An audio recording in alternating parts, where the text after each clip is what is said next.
We got to be over here. I forgot all about that. That's not a problem. Learn as we go along, right? Welcome to another edition of Learn Photography with Duck. As always, I am your host, Duck. And as you can see, I am back in the studio. Well, I'm always in the studio, but now we're presenting the studio and the new look. I hope you like it. It took me all day to set this up. So it's amazing when you have a little extra equipment, you can do stuff like this. I bought these. These are sheets. So if you're looking for a nice, simple, elegant backdrop for your at-home studio, a couple of light stands, a crossbar, and some king size sheets, top sheets that I bought at Walmart. They were on clearance, so I snagged Oh, 4 of them. Hey, can't go wrong for clearance price, no. especially king size sheets. But anyway, we are here in the studio, and what we're going to be doing is, let me just shift this over. We're going to photograph this. Oh, and of course, my little inset doesn't. Oh well, my little inset doesn't work because I am not back there. All Oh, right, well. we got some learning to do here. All right. Anyway, uh, what we're going to do today is, I figure, there are so many daffodils out there right now. I mean, everywhere. My wife and I were driving up to our daughter's house this weekend, and there were daffodils everywhere. So I said, let's do something, because this is something that you can go out and you can pick a flower, bring it inside, and mess around with it. So let's get a little creative. I did not pick a real flower. This is a fake flower, because a fake flower I can abuse for a workshop, and it's not going to get all nasty looking on me, and as I completely destroy it. But what I suggest is, once I explain the setup, normally what you'll want to do is you'll want to find some kind of standby prop while you set everything up, and then once you have the image looking the way you want, you then remove the standby and bring in the actual flower. But we don't have an actual flower, so we will just stay with our standby. Okay. So the first thing we need is a little tabletop. Well, not doesn't have to be little. We need a tabletop. And for myself, what I have is I have a bunch of C stands here in the studio. And to make things easy for myself, whenever I need an impromptu table, I went out and I bought myself a large cutting board. This is just a large cutting board. As a matter of fact, if you look here, you can see that it's got that drip edge and everything. But I ordered one of these mounts, and all it is a female baby pin mount uh, with a little thumb screw and a base plate. This is by Avenger F301. It was only a few bucks. It wasn't very expensive. Uh, and what's nice is that it'll go right on the post of one of the small little C stands. Or if you have a sturdy light stand, one that's actually, on something that's going to be a little on the low side. All right, then you'll want to. Oh, Alan is here. All right. Yay! Alan's here. Sorry I'm late. No, it's all right. It's all right. We just started, you know. So the nice thing about this is that it's fairly portable. I can move this wherever I want. I take this off, and I have my C stand. I was just telling Bob that a little female adapter plate with or female baby pin adapter plate, and I have myself an impromptu tabletop. Okay. So let me pull this up real. Where is it? Desktop. All right. So this is the image that we're going to be recreating. So if you can see that the flower is being reflected off of something. So we need something shiny to reflect. Now most people will look at that and says, "Oh, quite simple. Let's use a mirror." But mirror has a problem, and I don't have a mirror with me. But a mirror has a problem because the reflective part of a mirror sits underneath a layer of glass. So what often happens is that the glass will reflect the subject, and the mirror part will also reflect the subject. So what ends up happening is you're getting that double, kind of like double reflection, which can be very annoying. So to avoid that, one of the tools that we use is plexiglass. Plexiglass is very reflective, and depending on how much reflection you want, you're going to use either black, white, or some kind of color. Of course, if you use color plexiglass, the color of the plexiglass is going to influence the reflection. It's going to give it a color cast.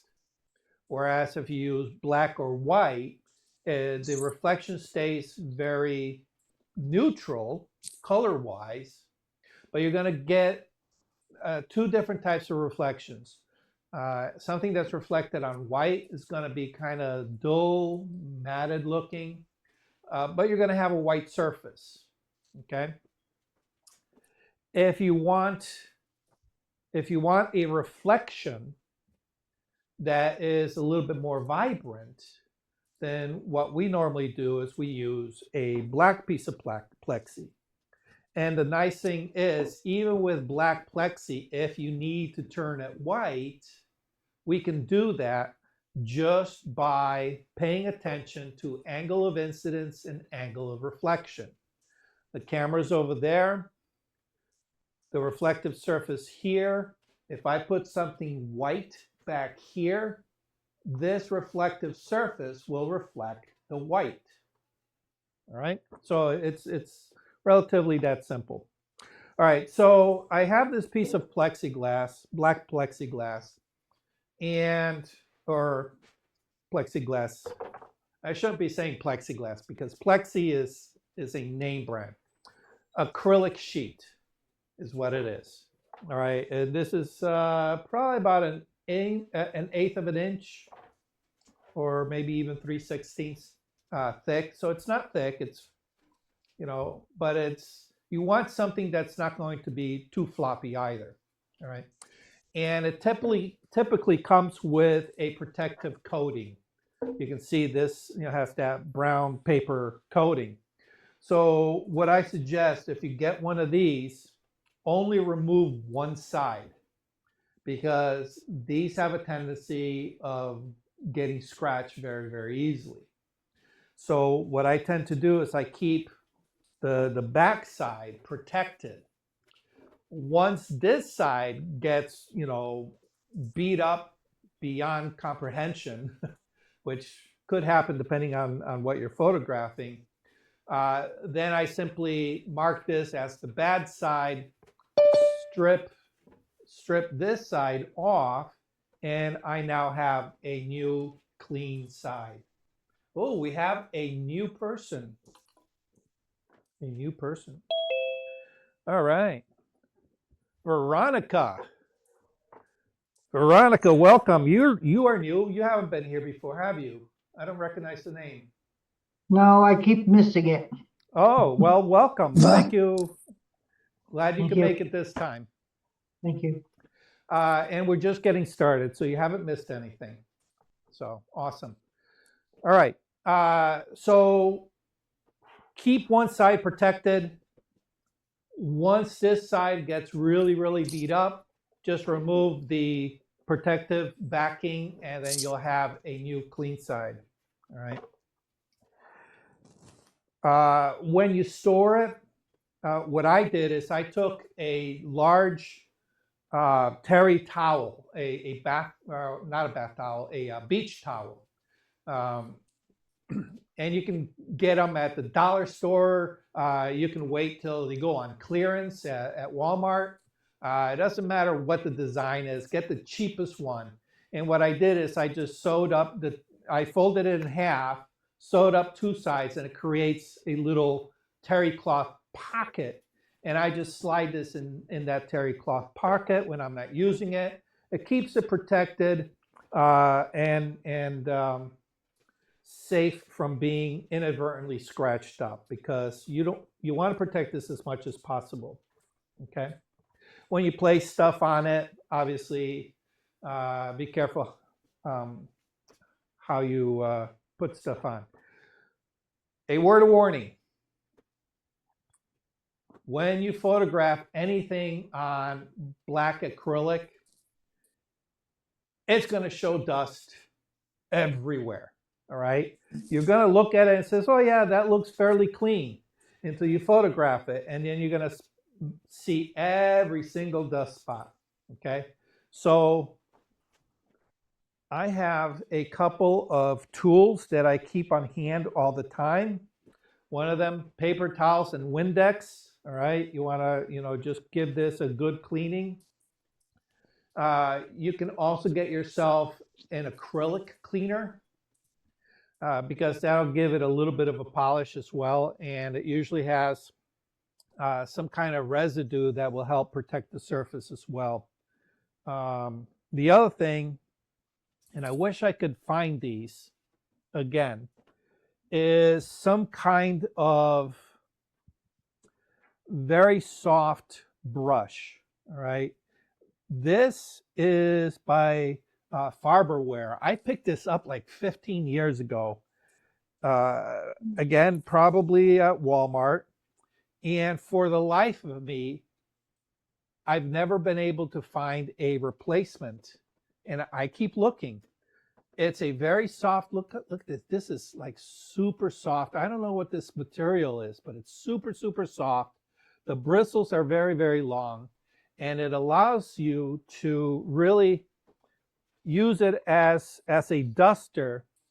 And because it's very soft and light, you could even do this and it's not going to disturb your subject, but it'll get rid of a lot of those little dust spots. All right. And you're going to be using it a lot. Okay. All right. Well, we can probably get rid of this reference image, right? We don't need it. Everybody knows what we're doing. Okay. Yeah. Let me turn that off. All right. Okay. So small table. Doesn't have to be small. You want something that's going to be solid that you can put your plexiglass on and you're able to put your camera on the other side. All right. You'll want to put this against the back edge. You want some kind of room in the back in order to do the next step. All right. So we have our flower. And you might need to get creative with how you do this. All right. But you'll want some kind of clamp. Now, here in my studio, I have the luxury of these C-stands.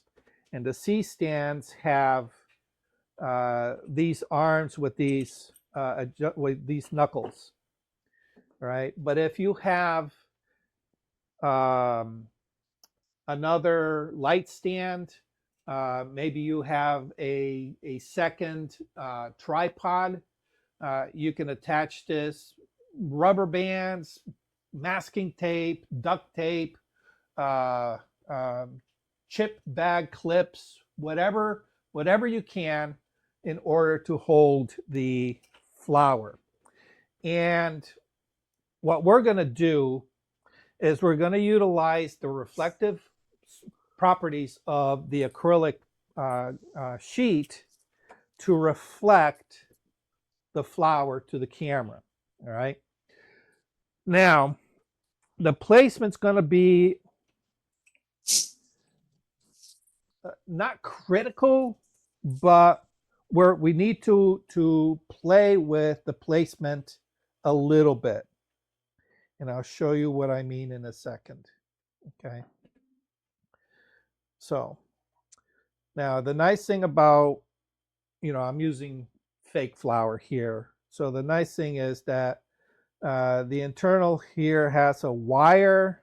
So it allows me to kind of manipulate that wire and just play around with that flour. Okay. When it comes to using a real flour, obviously you're going to need to be a little bit more delicate and possibly find some, some unique way of holding it so that whatever it is that's holding it, you don't want the clamps too visible. So if you can have the stem kind of like come up and over the lip, all right, that's why I suggest putting this on the edge. If whatever you are using to hold your flower, if it's too tall, just take something, put it underneath the plexi to lift it up higher and bring it up to the flower if you can't bring the flower down. Okay. All right. So what we want to do is we don't want to place the flower directly on the plastic, because what's going to happen is all the weight of the flower, those bottom petals are just going to kind of like splay out and just be squashed. I want this to look like it's just hovering and just barely touching the surface of the plexiglass. Okay, so that means we need to keep the flower up in the air as much as possible. Another thing you can do if you have like little pieces of black foam or let's see, black foam board. Everybody knows what foam board is, right? This is white foam board, but if you have a piece of black foam board, you can cut out a couple of pieces and kind of help it support underneath the flower in order to keep it up. And the nice thing is, the black will kind of sort of blend in with the black here. And of course, I have black in the background. You'll want something fairly dark, all right? What I'm going to do is I'm going to use the power of the inverse square law to keep my background as dark as possible, all right? And you'll see how we get to that position when we get there. All right, so now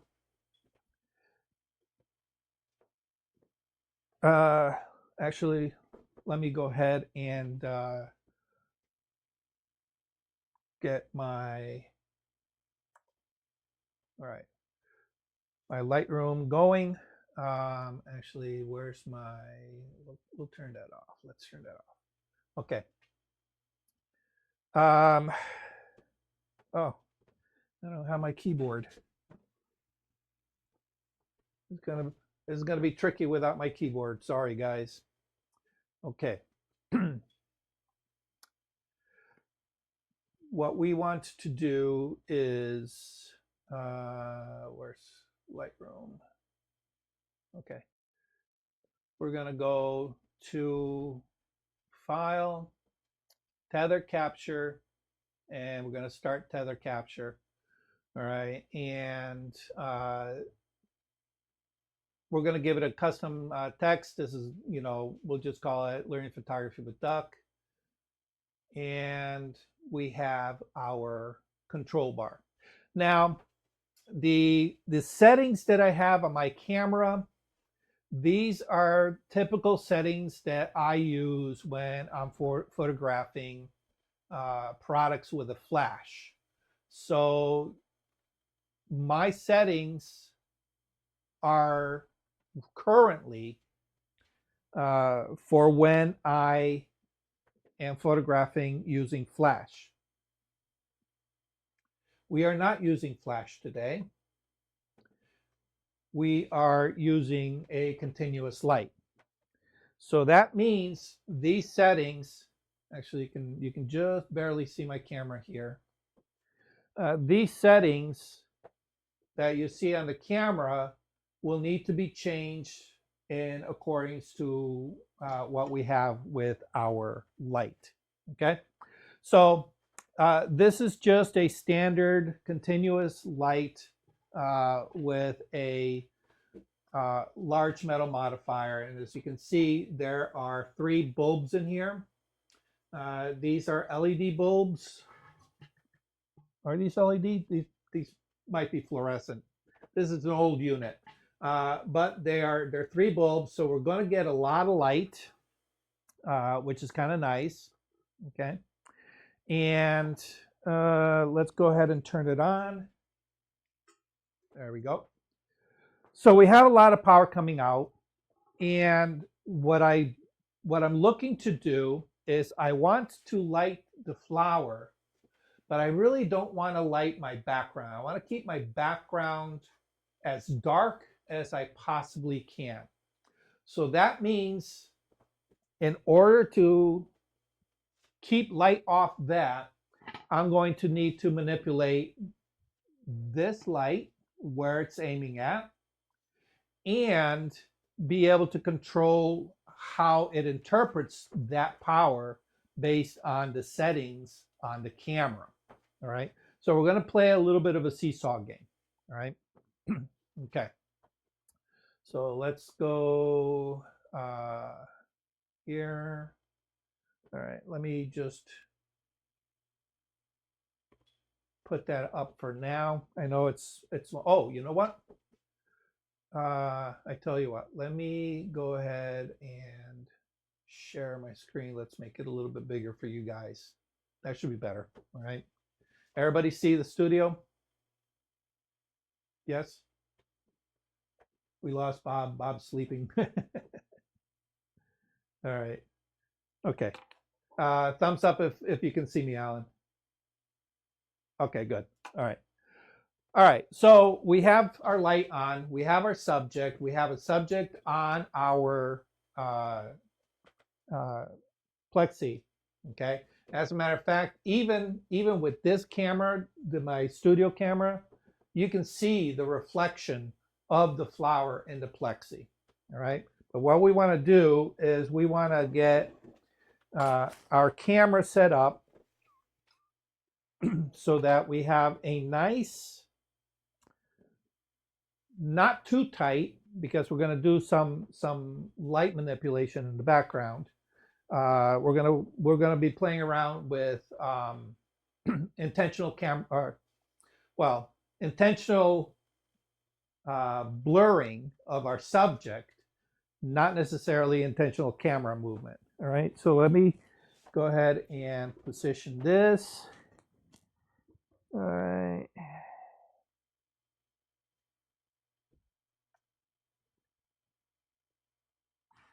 And we give a quick focus. Oops. Quick focus. Yeah, there we go. Okay.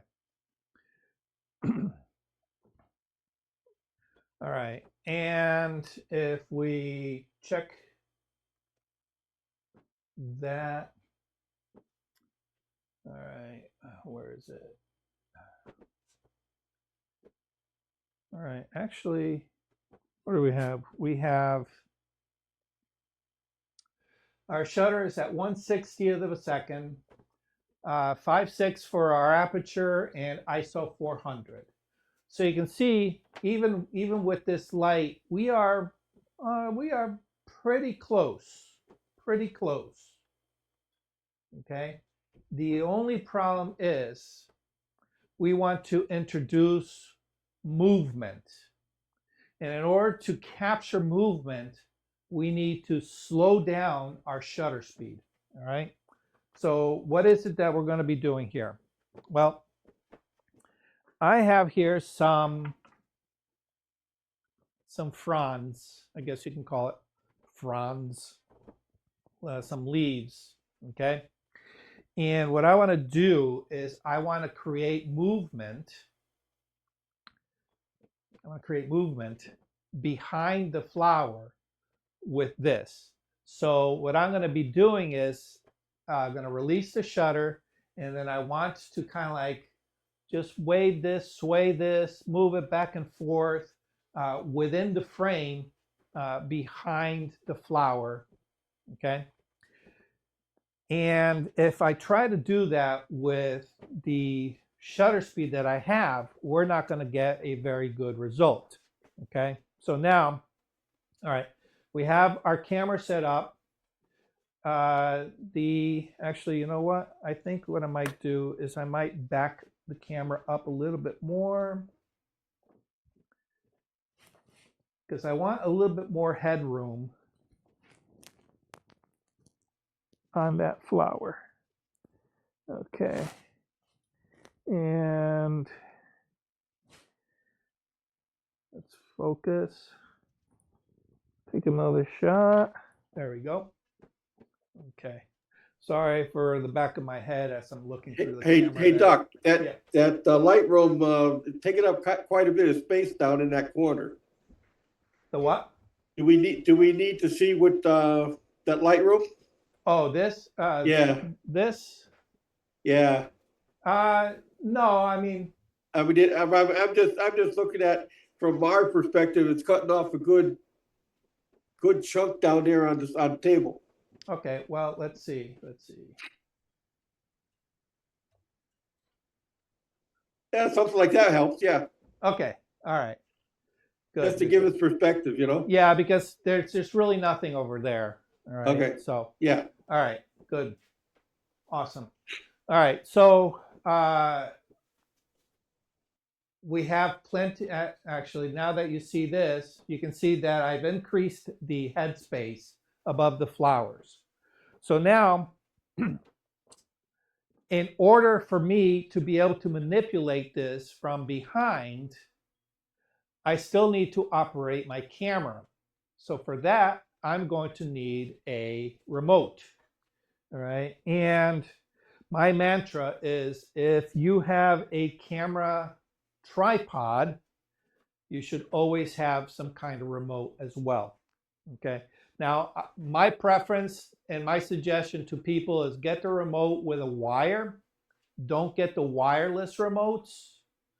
No, I'm sorry. Don't get the infrared remotes. The infrared remotes are notorious for being laggy.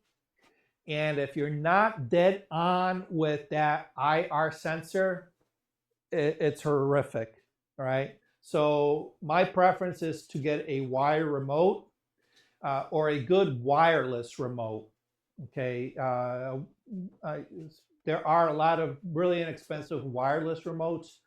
They just clip onto the top of your camera. You plug it in like your normal, and then you have wireless capability. And you can just go ahead and click, and you got a good photo. All right. All right. So what I want to do is I want to manipulate this, and because I'm going to be moving this back and forth, I want this to be in blur. Okay. Now, the other thing I have to be careful of, from the perspective of the camera, I don't want the camera seeing my hand or my arm. So I have to make sure that I am well below that lip, okay? And this is why I mentioned that you want to be at the very edge of your table so that you have all this room to move in. Okay? All right, so here we go. I'm going to create some movement. I'm going to go back and forth. And while this is moving, I'm going to go ahead and hit the remote. Okay? All right. Let's take a look at that. And we see, oh, wow. Well, it's a little blurry, but doesn't really indicate motion. That's not quite what I want. All right. The other thing that now is a little bit more obvious, if we look at this, give me 1 second, guys, hold on. I forgot to mention earlier. My wife. Oh, here, let me turn that off. Come here, wife. Come here. Hi, Camera's everyone. right here. No, that's okay. I need to have my eye drops put in and I can't do them myself. Give me 5 seconds. You see the eye drops? Or our hands. She can't do eye drops. I have shaky hands.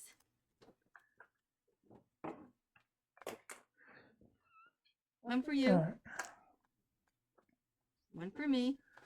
All right. So anyway, while she's getting herself prepped, all right, the one thing you need to see is that the back edge of the acrylic, notice how the horizon is halfway through those lower petals. I want that back horizon a lot lower. Okay, so we're going to need to reposition the flower on that plexi. All right, Sorry, guys. here we go. Got the eye drops.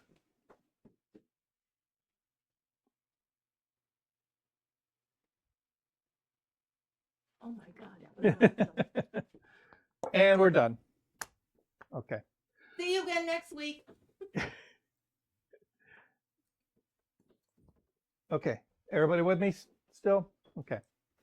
So what I want to do is I want to reposition the flower or reposition the acrylic sheet so that this back edge, the horizon gets lowered and that back edge is just where these petals are. So because I've already have the flower clamped, I'm just going to go ahead and bring my whole table forward. Okay. And I'm going to bring it to just where those petals are hitting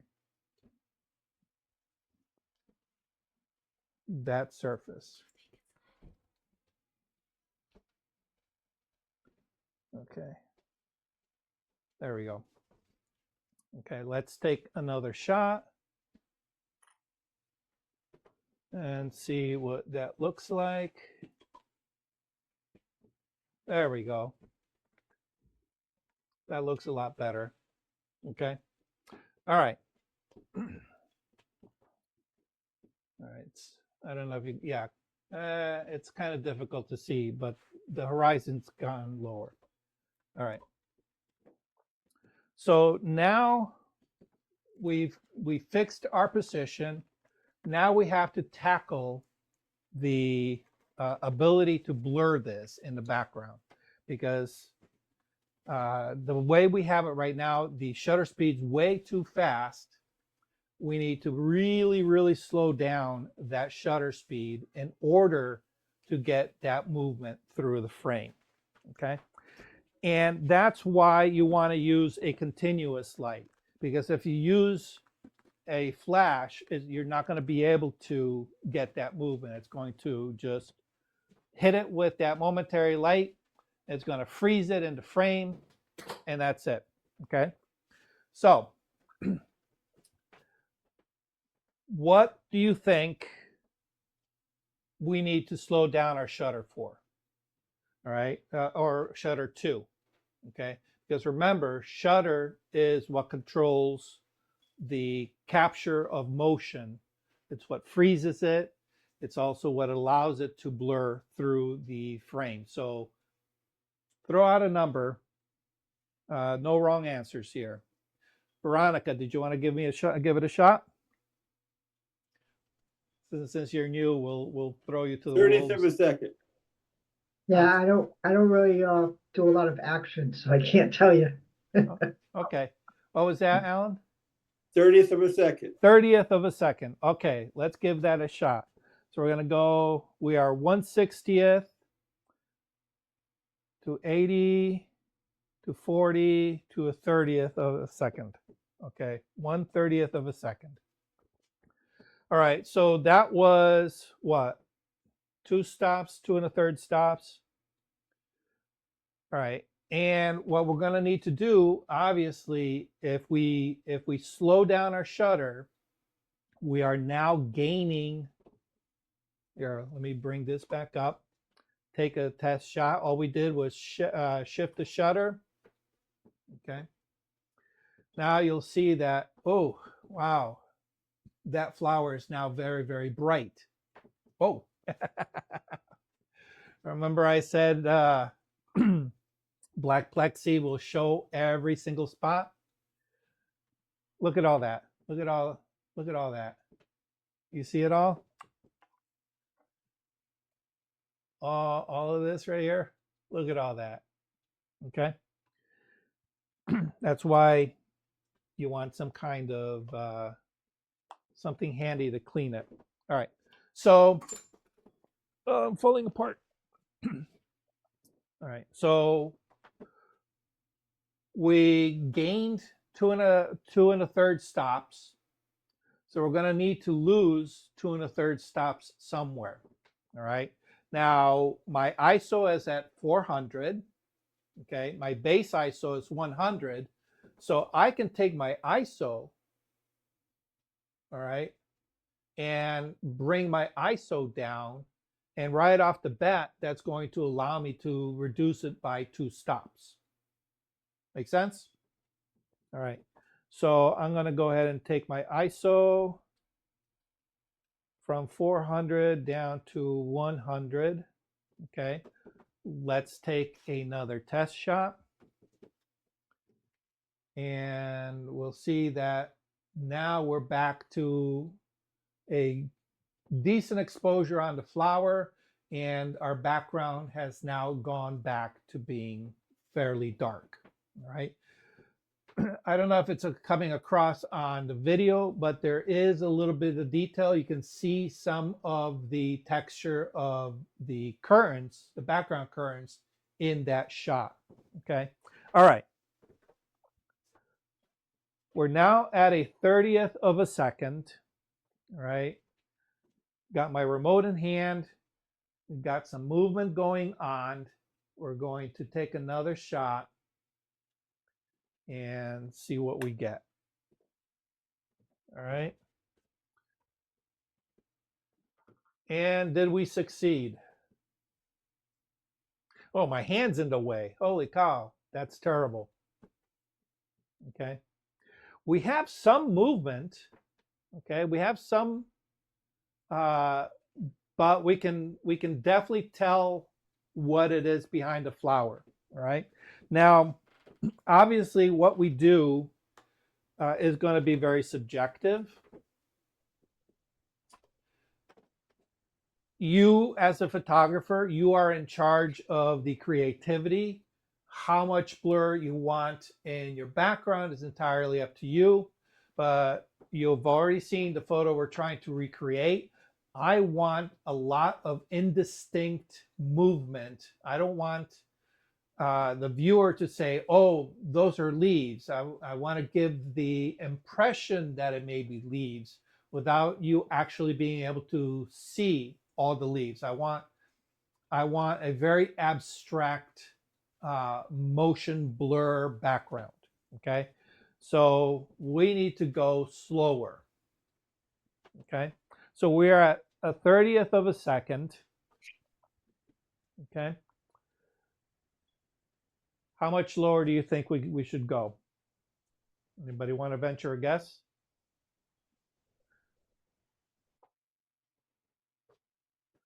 Five seconds with a neutral density filter. Well, let's not get too complicated with the neutral density filters. All right, but yeah, 5 seconds will definitely do it. Okay, but we're going to need to balance it with this light here. Okay, all right, 5 seconds. Let's bring it to 5 seconds. Okay, so now we're going to do it step by step. Okay, we went from a 30th of a second to 5 seconds, which is how many stops? Let's figure it out. Okay. Let's see. All right, we went from, oh, I don't have 5 seconds. It's off my scale. That's not going to work. All right. We went from 30th of a second. So let's count it. All right. 30th of a second to 5 seconds. So every 3 clicks is 1 stop. So it's 1, 2, 3 will give us 15. That's 1. Let's see if we can keep track. 1, 2, 3 to 1/8 of a second. 1, 2, 3 to a quarter second. 1, 2, 3 to half a second. All right, or yeah, half a second to 1 second. All right, so we're 5 stops. 2 seconds. 3 seconds. Or I'm sorry, 4 seconds. And 5 seconds, which is a third. All right. So 5, 6, 7. 7 stops, 7 and a third. 7 stops. Okay. So we need to lose 7 stops of light somehow. Because why? If we take a photo of this, we have a very long shutter. All right. It's still open. There we go. Just closed. And we're going to get this as a result. All blown out, no detail. The background looks horrible. That's not the photo that we want. Okay, so that's going to be a challenge. So how do we get rid of 7 stops? Okay, and do we need to go that drastically?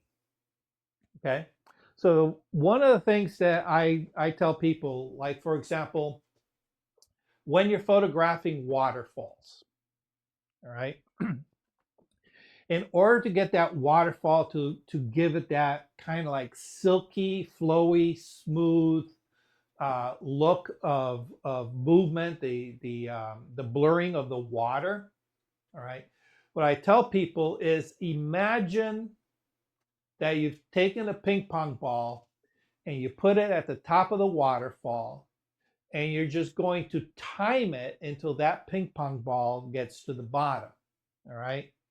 So obviously you're not going to toss a ping pong ball and time it yourself, but you can probably pick, because water's turbulent, you can probably pick some turbulence and follow that turbulence down, which is relatively easy to do with a waterfall.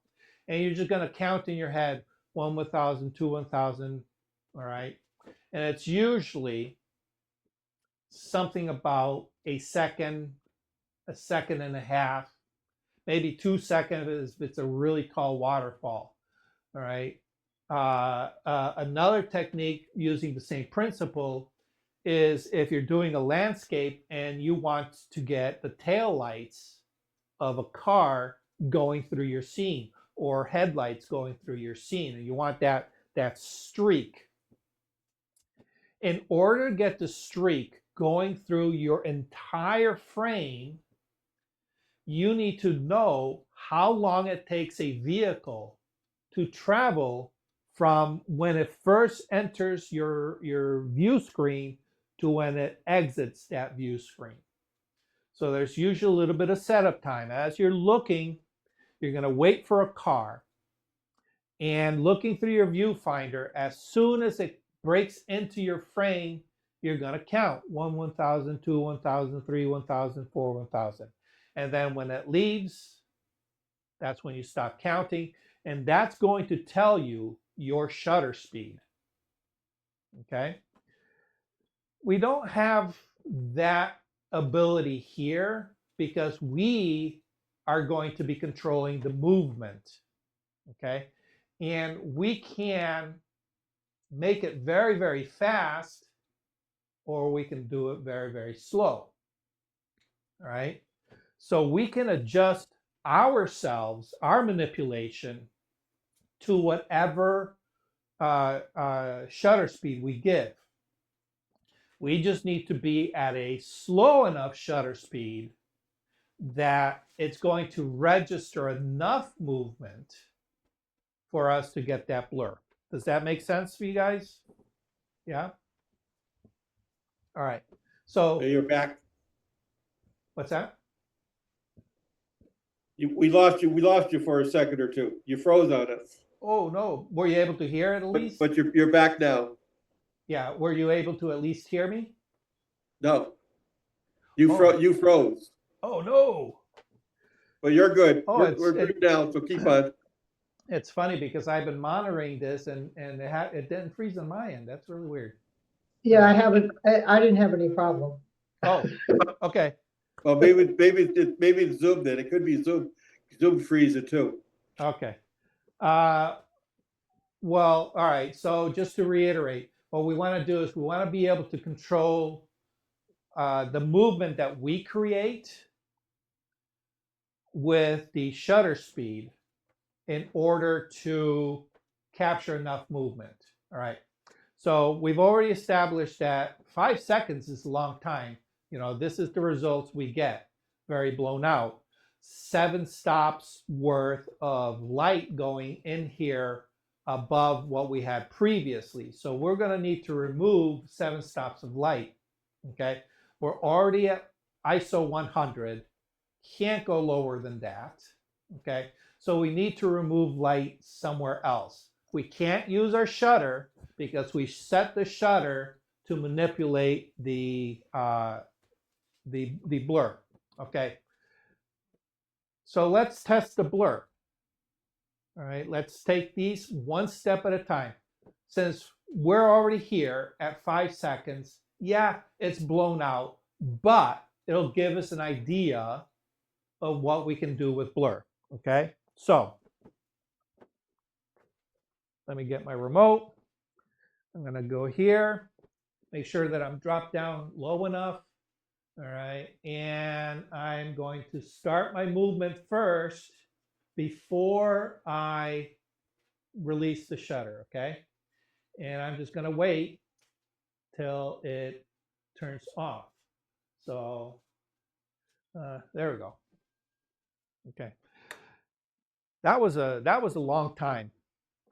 All right. Ooh. All right. Obviously, we got a lot of movement going on. All right. Let me bring that up. Okay. Okay. Just to get a preview. Obviously, we want to do this in camera, but what we're going to do is we're just going to go to the develop here. Where are we? Oh, let's turn that off. And let's bring our exposure down. All right. So you can see that we have a lot of blur. Let's bring our black down. Okay. We have a lot of blur where all those leaves overlap. That's where we're getting this very bright area. Okay. But you can see that we have all this blur, okay, at 5 seconds. All right. That might be a little bit overkill. So this is giving us an indication that, 5 seconds, while it does give us that nice soft blur, all right, might be a little bit too much, okay? But let's try it. Let's see if we can remove 5 stops of light, okay? So where are we at our aperture? We are at 5.6, okay? We're at 5.6, that's right over here, okay? And we need to take away 7 stops of light, okay? So from 5.6 to 8, that's 1 stop. 8 to 11, that's 2 stops. 11 to 16 is 3. 16 to 22 is 4. 32 is 5. My lens does not go to 32, I can tell you that. So we're not going to be able to get 3 or 7 stops light removal with that, all right? But let's see what we got. Okay, we got 5.6, 8, 11, that's 2, 16, 22. Oh, I can go to 32. All right, so we got 5 right there, and that's it. Maxed out at 32, okay? So we lost 5 stops of light, okay? Let's take a shot. Again, we're still at that 5-second mark, but because we went to F32, we now have, oh, look at that. That's looking pretty darn good. A lot of hotness going on, all right? A lot of hotness. Here, let me bring that up. You can see we have a lot of hot spots going on. We have a lot of spill happening on our background. Of course, the dust on our acrylic top is picking up a lot of the light. So we still have a lot of light going on. We need to remove 2 more stops of light. Okay. All right, folks. Let's put our heads together. Okay. We got our shutter speed at 5 seconds. Okay. We determined that because Alan said so. We can blame Alan. Which caused everything to be overexposed. All right, we need to reduce 7 stops of light. We were able to remove 5 before we maxed out. All right, we are now maxed out on the camera. We can't go lower on our ISO. We cannot go lower on our aperture. Okay, we're maxed out. So what is left that we can manipulate? Take it back down to 2 seconds instead of 4. All right, but what else can we do to Put on a neutral density filter. Okay, we can put an ND filter. I'm trying to avoid using an ND filter. I know. That's why I'm going with that. All right. What else can we manipulate? The light itself. The light itself. Absolutely. We have control of our exposure by being able to manipulate the light itself. Okay. Now, power-wise, we have 3 bulbs. I can't control them individually. Some lights you can. You can turn on and off certain bulbs independently. This particular light doesn't. It's 3 bulbs on or 3 bulbs off. However, there are other ways of manipulating this, okay? And one of the other ways is by the inverse square law. If we move our light further away from our subject, we are going to reduce the power on our subject, correct? All right, so now the way I have it initially here, I have the light slightly above and aiming down. What we didn't discuss is that it's actually aiming in front of the flower. It's not aiming at the flower, okay? So what I want to do is I want to kind of sort of maintain this a little bit, except increase the distance. So what I want to do is I want to bring this back. Oh, we are just out of, yeah, right, okay. Well, just out of view over here. All right, just out of view. Okay. And we're going to need to raise it up. All right, so we're going to need to raise this up. Okay. So we've in essence, we moved it about, we've doubled the distance back. All right. So the inverse square law, when you double or half distance, you either gain or lose 2 stops. All right. So we've taken our light here, which gave us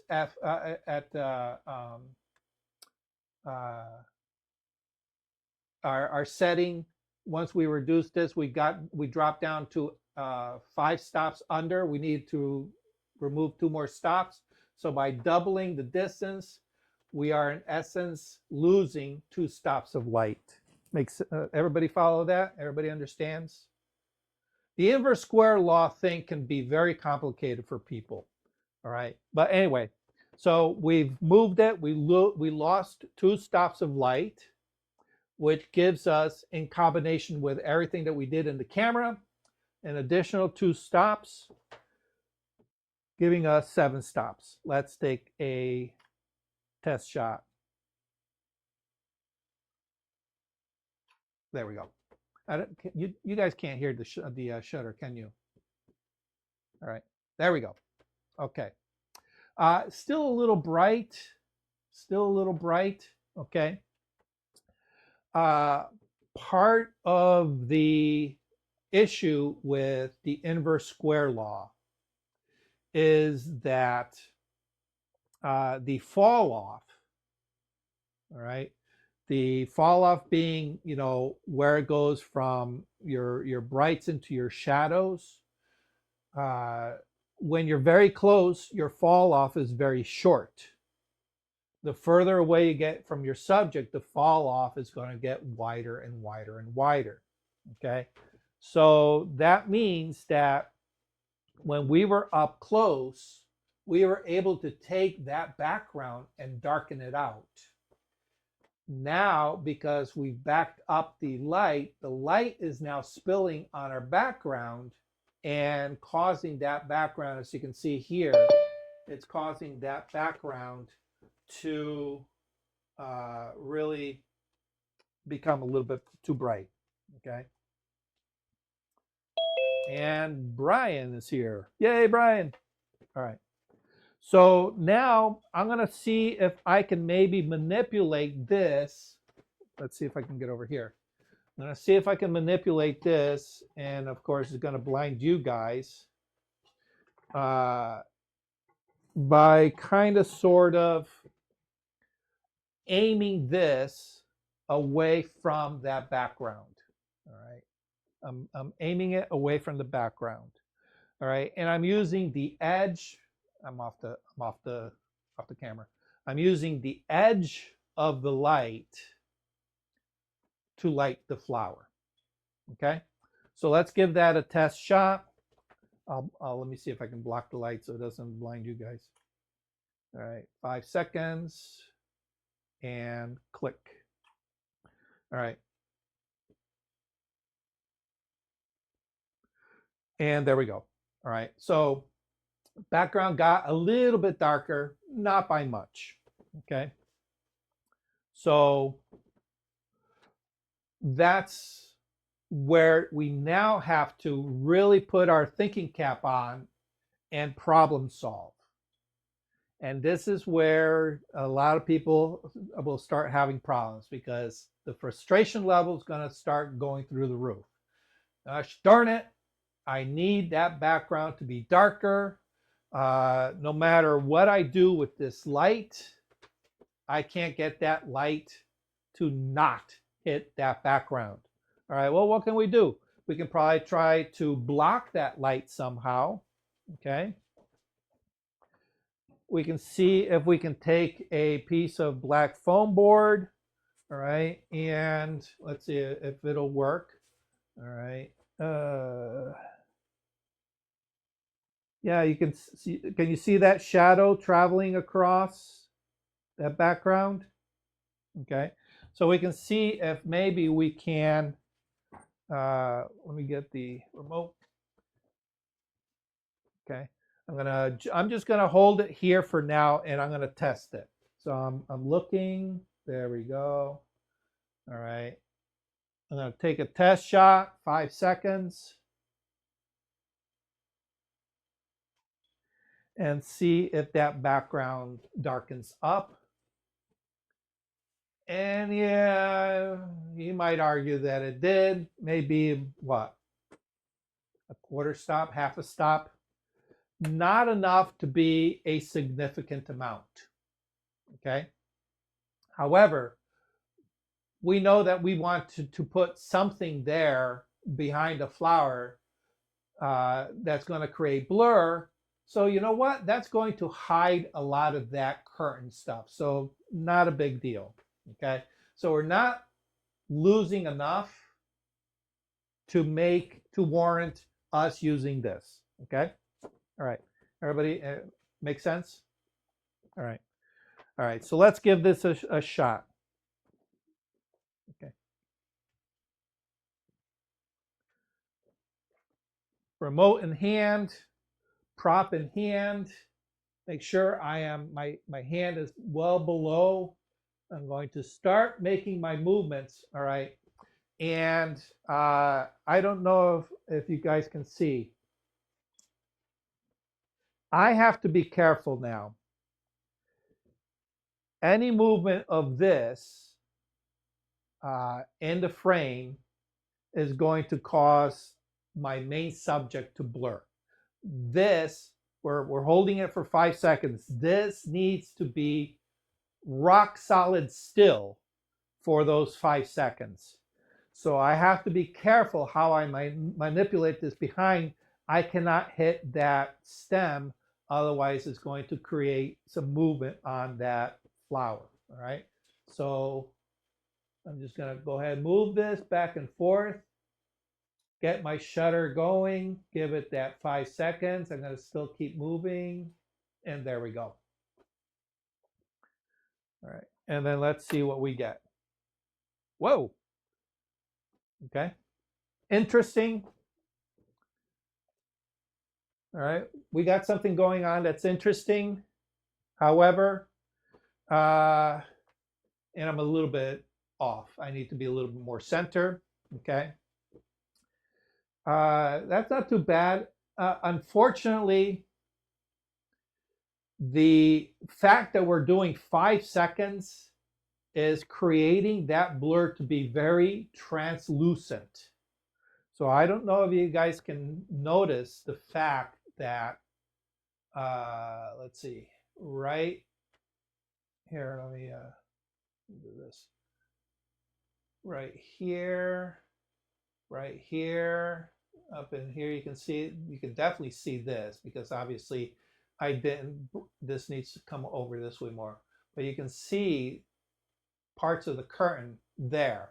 All those parts are visible because that 5 seconds allows all this to be very, very, very translucent. That's a side effect of the shutter speed. Okay, the shutter speed being so slow, if I'm moving this very, very fast, it's not going to register as much in one little place, in any one given place, to be opaque. So it's going to look very translucent. Now I can correct that because remember, we have control over how fast we move this. So if I slow my actions down, I can probably, oh, we lost Veronica. We can probably see if we can make it a little bit more opaque, okay? So let's give it a shot. Movement, I'm gonna keep it very small, very slow. All right, that might be too slow.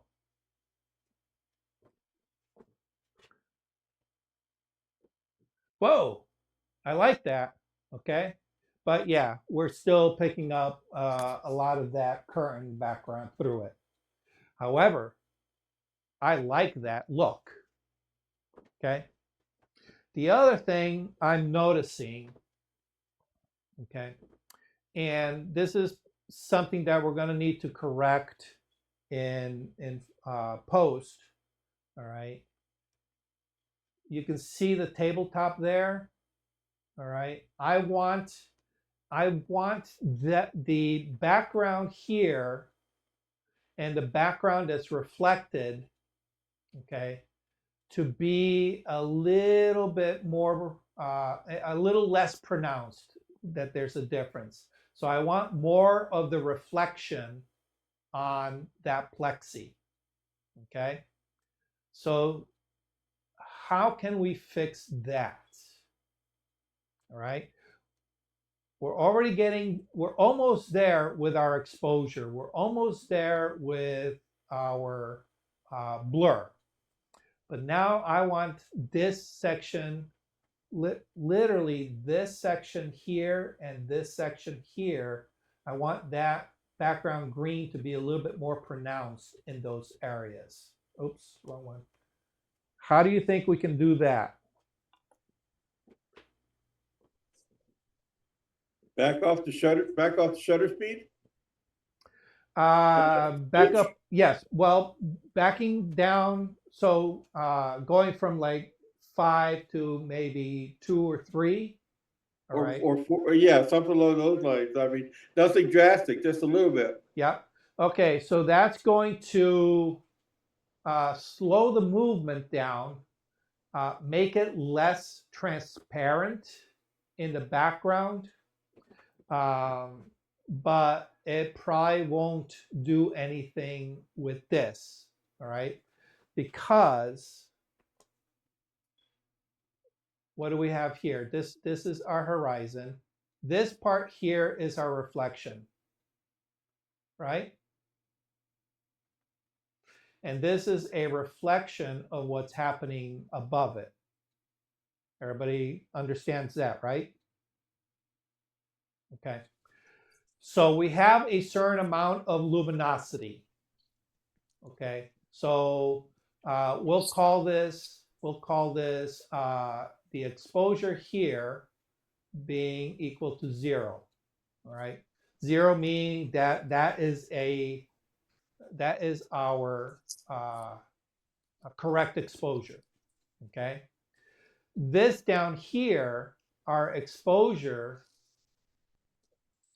is maybe -1, -1.5 maybe. So that means it's underexposed. And the reason it's underexposed is because we're looking at a reflection of light that is further away, all right, because remember, this is behind the flower, okay? So let's see, make that yellow, okay? So if we were to do a side view, all right, here's our camera, here's our tabletop, okay? Here's our flower, and here's the background, okay? And here's the fronds, right? Okay, so the angle of reflection and the angle of incidence, right? So the angle of incidence, which is coming from our lit subject, this is our angle of incidence and angle of reflection, all right? What's happening is because of this angle, we have a very, very acute angle. And what it's probably doing is it's probably reflecting this stuff up here, Okay, why?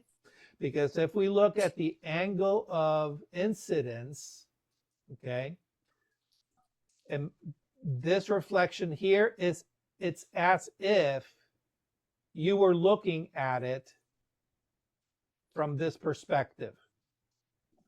I don't know if that makes sense to you. Okay, we're seeing the reflection, but the perspective, it's as if we were looking at it from this angle. All right, so the angle of incidence, angle of reflection.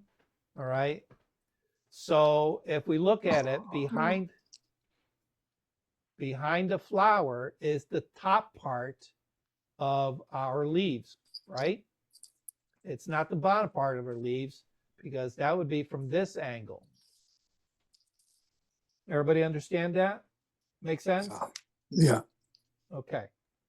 All right, so that means we need to change the angle that the camera Camera. sees that. Okay, I don't want to change the camera angle, because this and this, with all that space around it, this is what I want. Yeah, yeah. Okay, however, I want this angle to be a little bit sharper. Okay, so what does that mean? Means we need to tilt our tabletop. Okay, so what I'm going to do is I'm going to grab a couple of pieces of scrap foam board, all right, and I'm going to drop it in just in front, all right, in order to increase that angle. All right, so this angle now, because I've raised the front, all right, let me get on this side, because I've raised the front, okay, angle of reflection, angle of incidence, instead of reflecting it up here, it's now going to reflect a little bit lower. Just a tiny little bit, that might solve that problem. Okay? All right. The other issue that we have, all right, and you can see in the example there, is that our background motion, all right, it's too translucent. We need to make it a little bit more opaque. All right, so that means we need to speed up. I don't know if you guys will be able to follow this. Okay. I have a still image. All right, we have a 5-second shutter. Okay, so for 5 seconds, every point on my hand is going to get registered on the sensor. Make sense? Very, very straightforward. If I move it a little bit, okay, this part of my hand, because it's very solid and it's rotating in place, this is going to register for the full 5 seconds. But these digits, because there's open space in there, is not going to register for the full 5 seconds in each one of these spaces. It's going to maybe register 1 second in this position, 1 second in this position, 1 second in this position. That's where we get the ghosting. Does that make sense? Yeah. All right. Because it's not stationary. It's registering throughout this whole entire movement, but because it's rotating in this spot is getting its full 5 seconds. All right. So this will become opaque. You won't be able to see through back here, but where my fingers are, you'll be able to see whatever's back there, because it's going to be 1/8 of the transparency.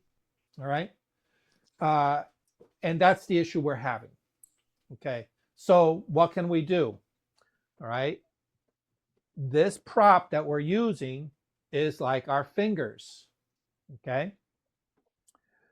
because I'm moving it like this, the upper part is getting a lot more movement through the frame than this part here. So it's the same principle, okay?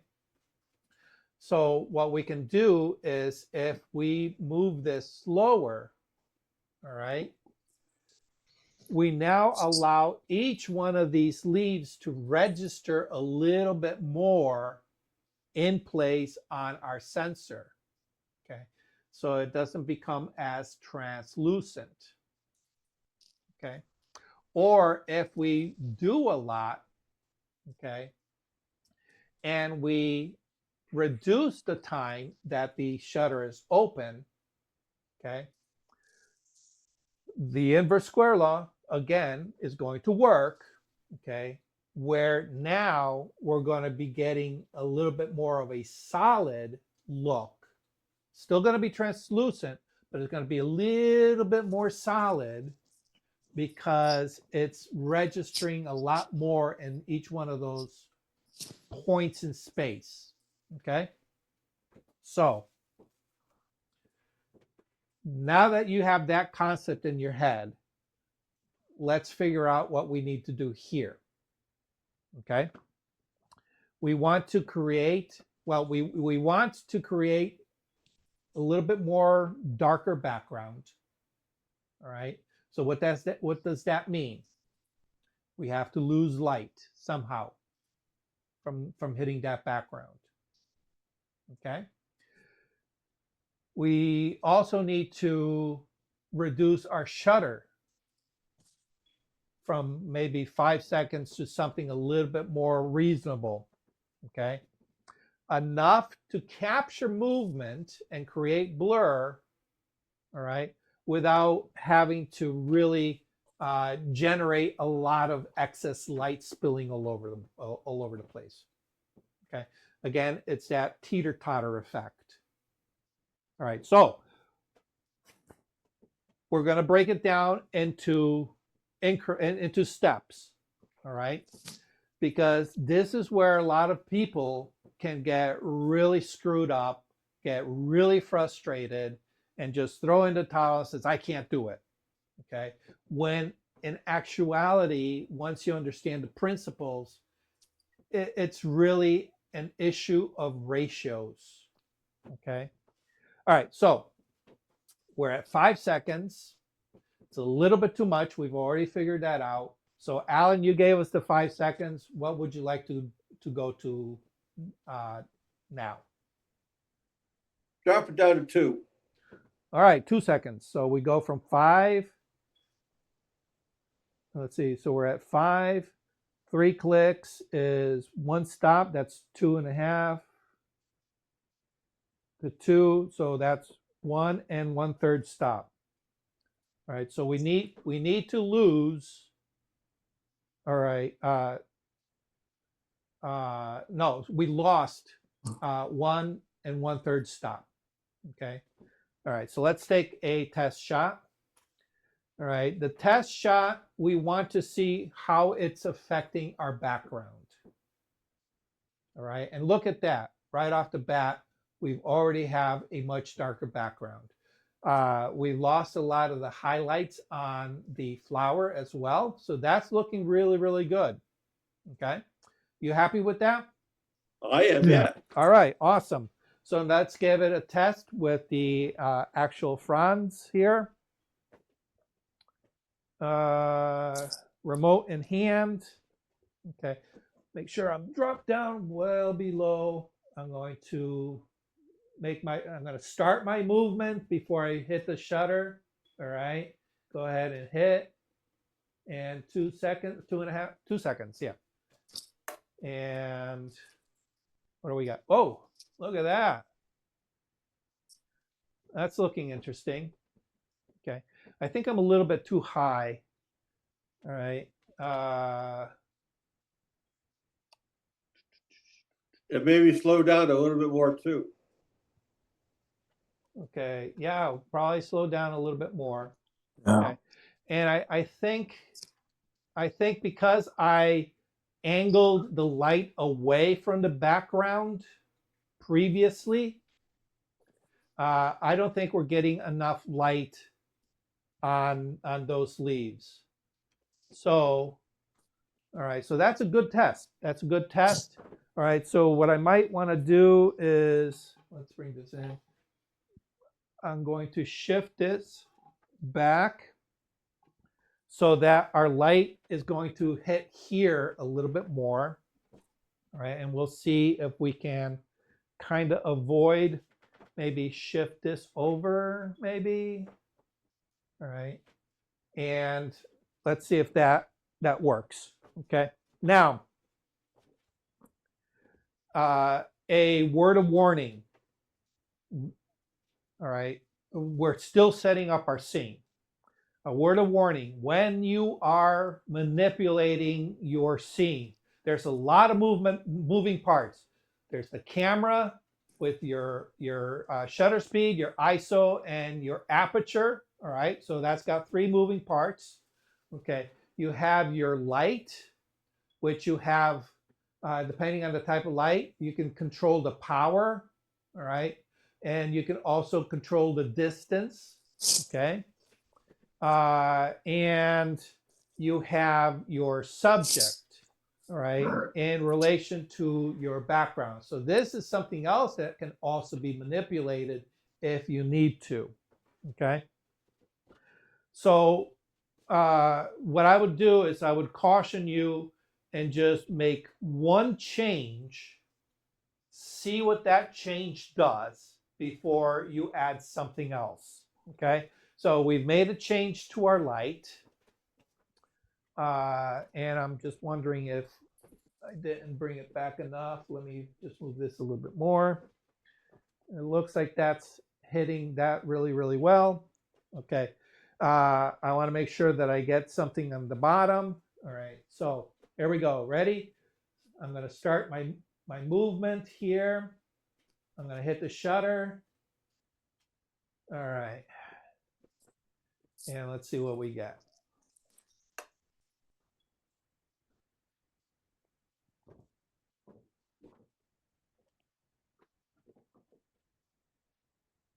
Yeah, we're still getting a lot of light on our background. Okay. All right. So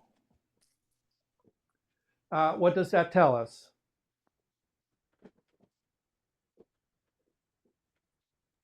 Finish it in post. Yeah. I know what we're trying to do here.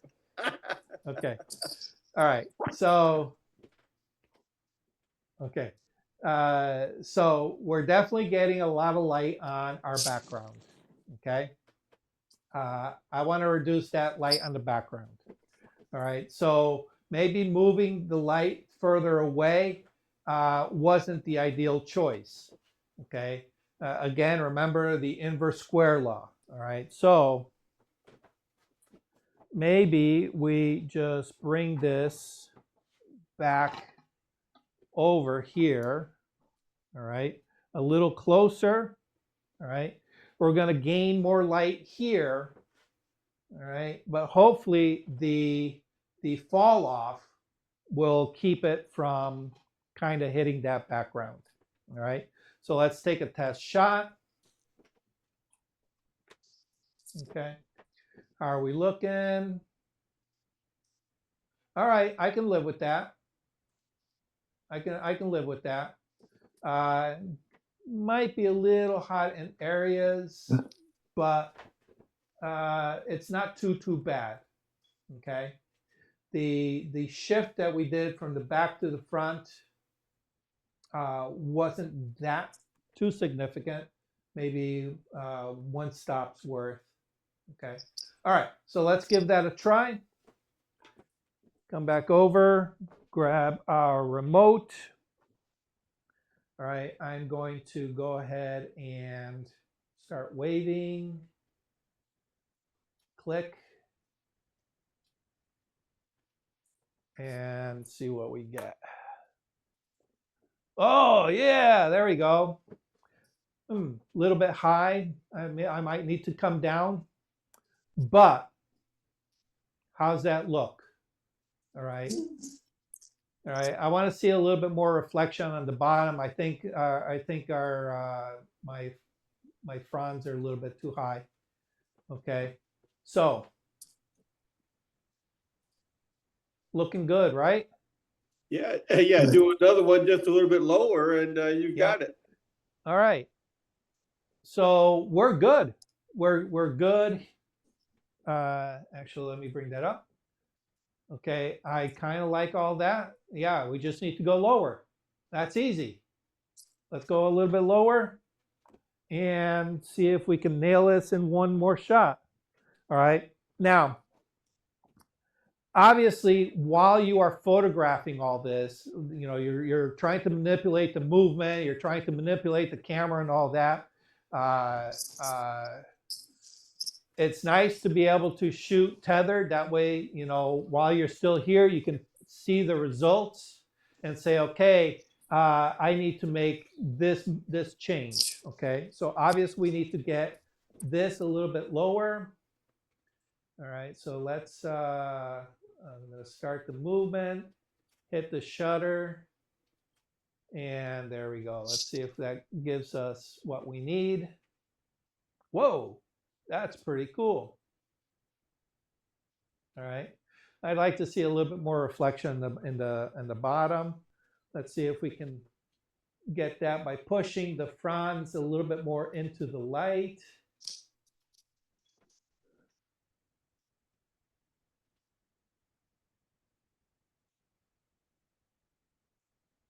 Yeah, we're not getting too much here in the front.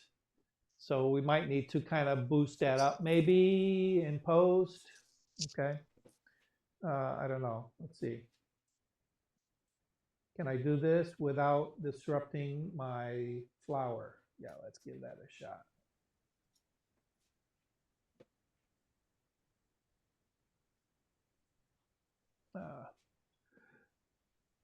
Too much darkness on the other side there. So let's see. Oh, I hit my flower. It's gonna create that's gonna create some, yeah, look at, I hit the flower. See? Darn it. How about lifting the front of that acrylic up a little bit more? Okay, so yeah, we can try. Let's give that a little bit of an angle. All right. All right, here we go. And my hand was in the way there, so let's I mean, it looks perfect. It looks perfect from the view camera. yeah, I know, doesn't it? Oh, my hand's still in the way. What the hell? All right, let's see.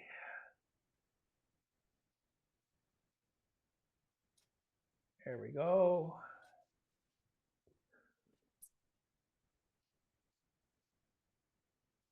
Oh, that's funky. A little bit too much open space.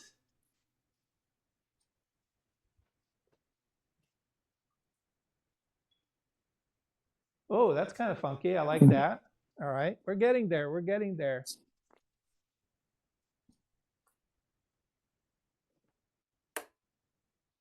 And there we go. No. I'm okay with that. I don't think, let's see, if I do it overhead, will that give us a little bit more? Yeah, no, it doesn't. No. Okay, and nothing down here, right? No, you get to the table. Yeah. Okay. All right. So I kind of like, which one was it? Was it this one? Or this one? It's this one, right? That one. That one. Yeah. Okay. That's all right. Yeah, you know what? We can spend a little bit more time. You know, I'm going to turn this. We can spend a little bit more time, you know, really finessing this. Obviously, you now know the setup. Okay. Everybody understand the concepts we covered so far? Any Yeah, questions? yeah. Yeah, that was good. That was good. Yeah. All right. Okay, so we're dealing with intentional movement of our subject. We're dealing with the inverse square law of setting up our light. Okay, and we're dealing with angle of incidence, angle of reflection. Okay, so three solid concepts we're covering today. All right, so let's give this a quick little edit in Lightroom.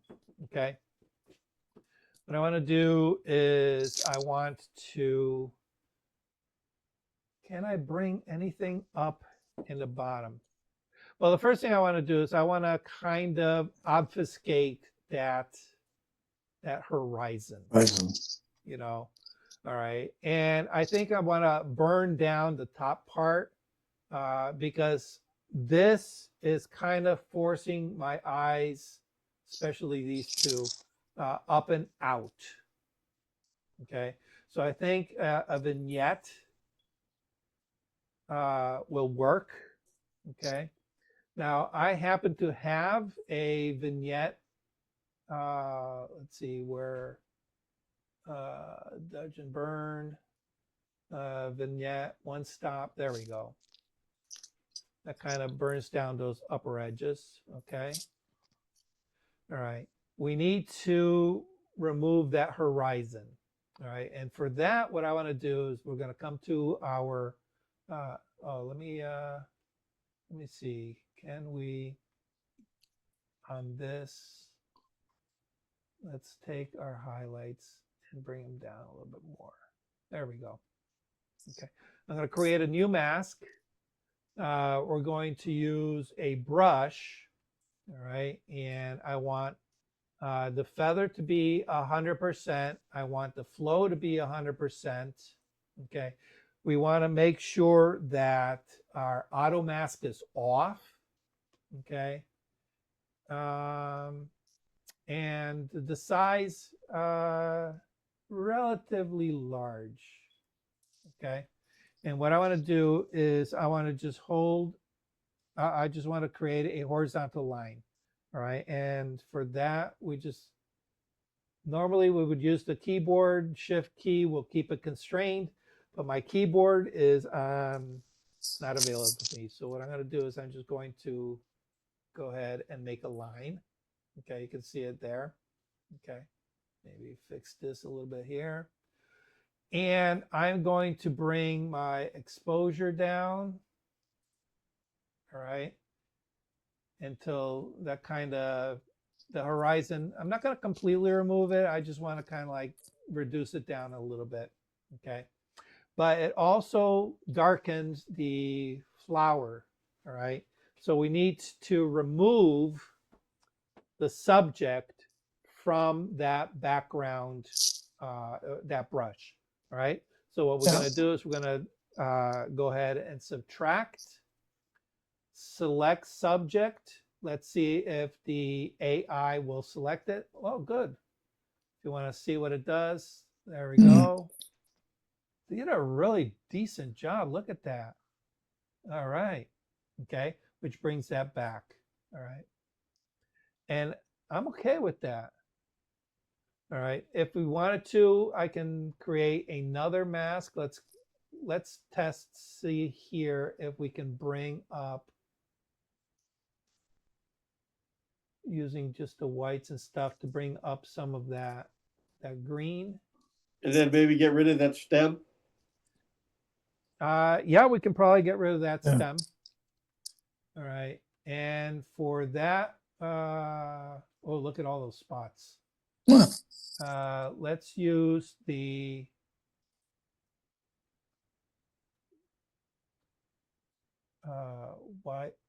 visualize spots. I don't want to visualize spots.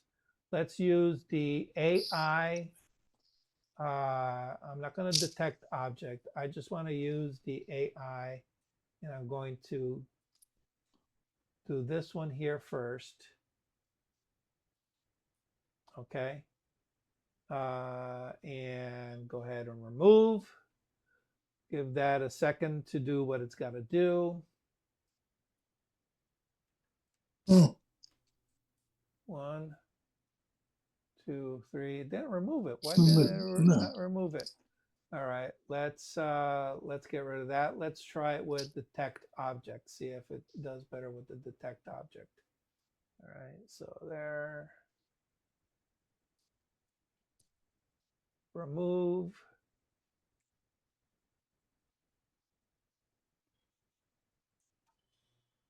One, 2. Wow, it's having a hard time. Oh, there we go. Got rid of it there. All right, so let's do the here. Remove. You know what? It was probably, it was noticing that there was a stem there. Yeah, see how it did a better job? It probably noticed that there was a stem there and it says, hey, see, look at that. It's picking up that little bit of lint and it's incorporating it into, there we go. So it's actually generating lint. Okay. All right. Uh, Obviously, I would probably bring this into Photoshop to get rid of all this lint. It's way too much. I mean, we can try to do it here, visualize spots, but look at all those Yeah. spots. You'll be here forever trying to clean all that up in Lightroom, and that's just going to really run down the system. I wouldn't suggest it. All right, so that would be something that, yeah, it's better served doing it in Photoshop. Okay, all right. So Doc, yeah. I'm having trouble, I guess, fuzzy screen. When you're going into that, what are you doing to get into that mode where it's Oh, black and white? yeah. So let's see here. Okay, so those are all the dust particles on my plexi. Okay, so we just go over to our spot removal. Okay, and in the spot removal, you're going to see this visualize Oh, okay. spots. Okay, and when that's on, it's just going to make all those. And of course, you can, how much do you want to see? So you would use that. So you would toggle that on and off. All right, that's what it actually looks like. That's visualized. All right, so maybe you don't need to see all the little stuff, right? You just want to hit the big stuff. All right, so you use the little slider to kind of like zoom in or tone, and then here you just, let's make this a little bit bigger, and then we just click, click, click, click. But like I said, there are a ton of spots. To do them all, it would just be way too time consuming. Well, no, not time consuming. Too much waste of resources within Lightroom. Lightroom is not really designed for that kind of stuff. Okay. That's where you go into Luminar Neo and have it remove the spots. Oh, you and your You Luminar. just hit the remove dust slider and bam, they're gone. Yep, absolutely. Whatever tool makes sense. But yeah, so I would take a little bit of time. Let's go back to this, and I want to see if we can. Maybe not so much on the blacks. There we go. Doc, another question. I guess follow up to that Luminar comment. Is there a way? I don't have that. Neither do I. I don't know what it is. But is there a way to show the dots or the spots or the dust spots in Photoshop? There is, yes. Because this is sort of a side thing. I haven't we talked about it, but I've noticed that when I'm working on old photographs, restoring negatives that have got a lot of dots and scratches and stuff in them, Right. that it seems like you go through and you get them all out, and then because of that, your focus changes and more pop up. You didn't see the first time. But it just seemed like it would make the job easier if there was something similar you could do with that and that little healing tool that we use. Right. Okay. Well, let's go ahead and open. Oh, you know what? Let me turn this off. We don't need the camera connected anymore. Uh, edit in Photoshop. It's going to open up this with all the Lightroom settings into Photoshop. We're loading. There we go. Come on, load it up. All right, here we go. Okay, so we have, and of course, I have no access to my keyboard. Let me see if I can grab my keyboard. Hold on. So much easier when you have a keyboard on hand to help with your edits. All right, let's see. Keyboard.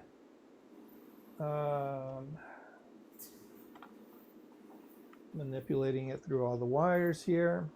Okay. All right.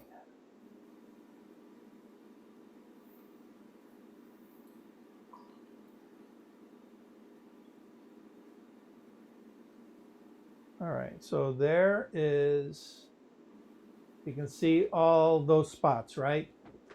Okay. There isn't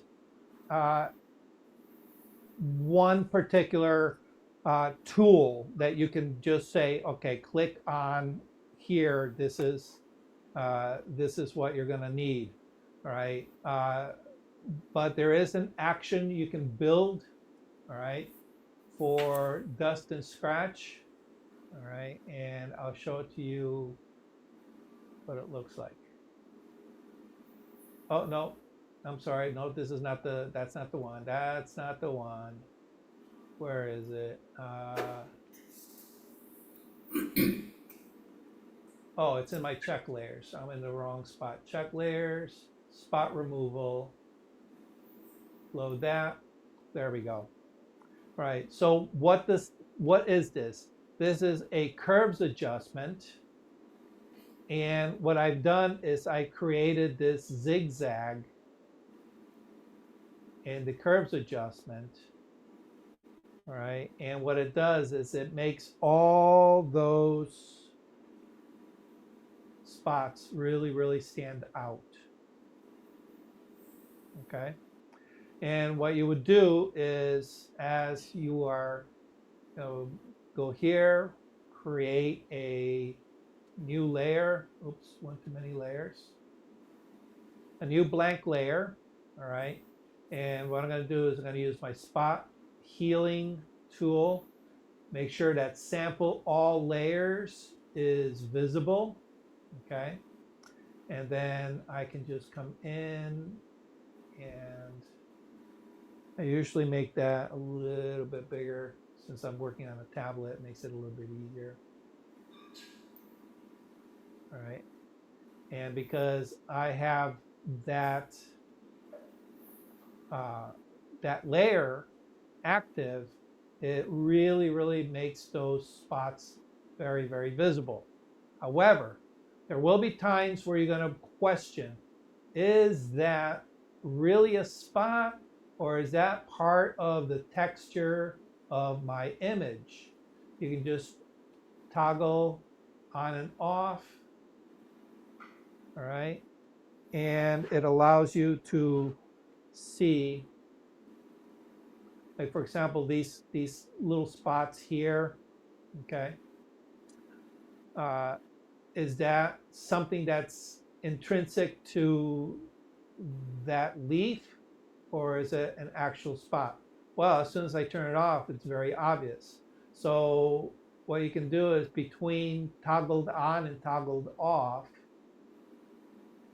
all right, you can go ahead and clean up. All right, there we go. And then you just make your way through and, very quickly do your cleanup.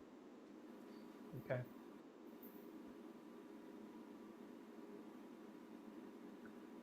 All right. Does that answer your question? Yes, it does. Thank you. Thank you very much. All right. So what I suggest is, uh, you know how to make actions, right? I'd have to I'm not real good at it, but I've putzed with them a All little right. bit. Okay. So you know, here, let me get rid of that. Let me get rid of that. Okay. So you're gonna come here to your actions. You're gonna click on the plus. All right. And we'll call that spots.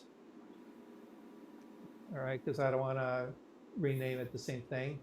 All right, I'm going to put in my check layers and I'm going to start recording.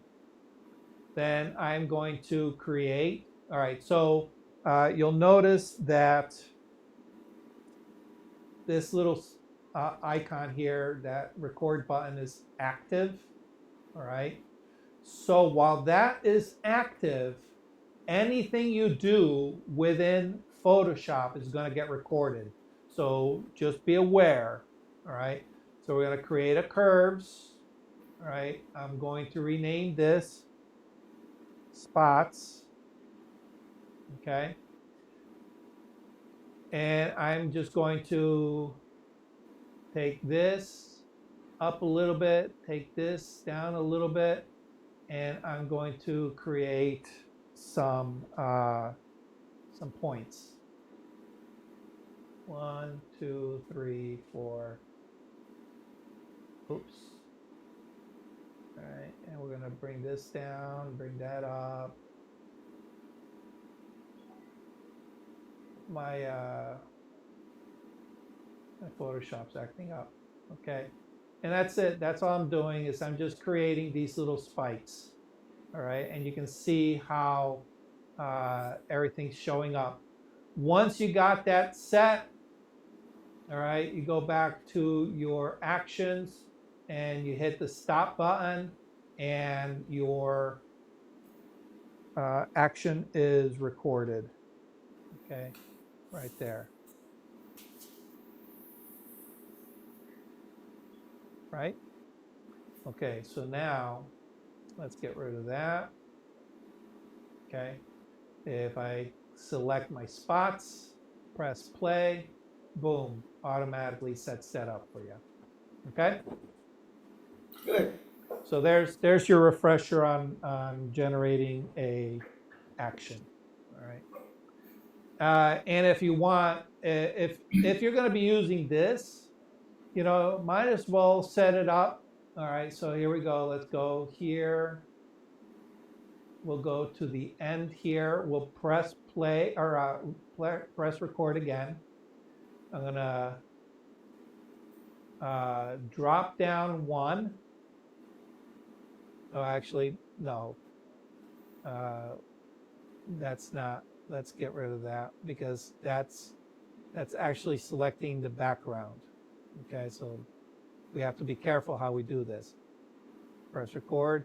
We're gonna go to layer, or select. Let's see. I don't remember how to do it with this, but basically you just say drop down, but we'll keep it easy. All right. Create a new blank layer. We'll call that remove spots. Okay. Hit enter. And what we're going to do is we're just going to take that, drop it down one, and we're going to hit stop. There we go. That makes it even easier. Okay. So let's get rid of that. Let's get rid of that. Come back up here, 2 spots, press play, and bam. We're ready to start. And we can even select the spot removal tool if we want. You just append that to the end. All right. So we're here. All right, click on the end one. We're going to record and we're going to go to spot removal, hit stop, and there, select spot healing brush. Okay, so now let's check what we did. There we go. We're on our move tool. Okay, bring this back up. We'll collapse it because we don't need it. Press play, and bam, we have our tool ready to go. Just like that. Okay.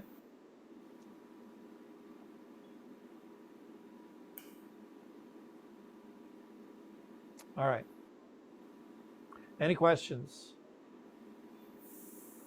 Well, that's exactly what I was. I was working on one of those last week. Yeah, you got all those negatives and that you're scanning and cleaning up. That's a lot of work. All right. Okay. All right. Any questions about how we set up our flower photograph? Adjust our shutter speeds and adjust our camera settings to our light, and able to do whatever we need to through here. Okay. And then at this point, just be creative. You know, if you have a couple other flowers, you know, maybe use the flowers instead of, you know, grass to create the blur. And you're utilizing, you know, a little bit of color harmony. Okay. Maybe find something else that you can, you know, get some green construction paper and cut up strips, you know, and then just wave them back and forth. Get, you know, maybe get a ruler and you just do crazy stuff. Experiment and go nuts. All right. Okay. So hopefully we'll see some creative shots from you guys using this technique. All right. Again, no real flowers were harmed in the making of this video. Thanks, Doug. Real good class. Thank you. Like, All right, guys. Thank you once again for joining me. And we'll see you next week, right? Where are no, we? Yeah. No? Yeah. no, this is 21st, so Oh, that's oh, that's right. Oh, wow. so that's the third week in a month. My month is getting away from me. So But that comes every now and then. yeah. All right. So the 4th, is it the 4th? Monday the 4th? See, my mind's going. Monday. 4th of May is Sunday. All right, the 5th. All right, the 5th. The 5th, I'll be in Ohio. All right. I'm bringing my laptop. I'll probably pack up this camera here and take it with me, because what I want to do is I you know, hopefully I'll be able to stream live from Ohio, and I want to see if I can corral a couple of people there that maybe you can ask questions of them. So more likely it'll probably be short unless we get into a really good conversation. You never know. All right. Will the time be the same? What's that? Or it doesn't work at all. Time will be the same Okay. because my workshop there ends at 4:30 ish. Then everybody kind of breaks for dinner. You know, so if I can get a couple people to join me, that'll be great. Otherwise, it might just be by myself, somewhere in the hotel, probably in the conference room. If I can corral a couple of people to stop in and say hi, that'd be great. And then that'll be it. Okay. Have a good one. Thank All you. right, you. guys. Good one. Stay safe. Good night. We'll catch you the next time. Thank you for watching Learning Photography with Duck. Brought to you in association with Milford Photo, your local full-service camera store. Located in downtown Milford, Connecticut, Milford Photo offers you a personalized shopping experience. From the latest camera gear to printing and framing services. And, of course, educational workshops to teach you the finer aspects of photography. Don't forget to tell them Duck sent you.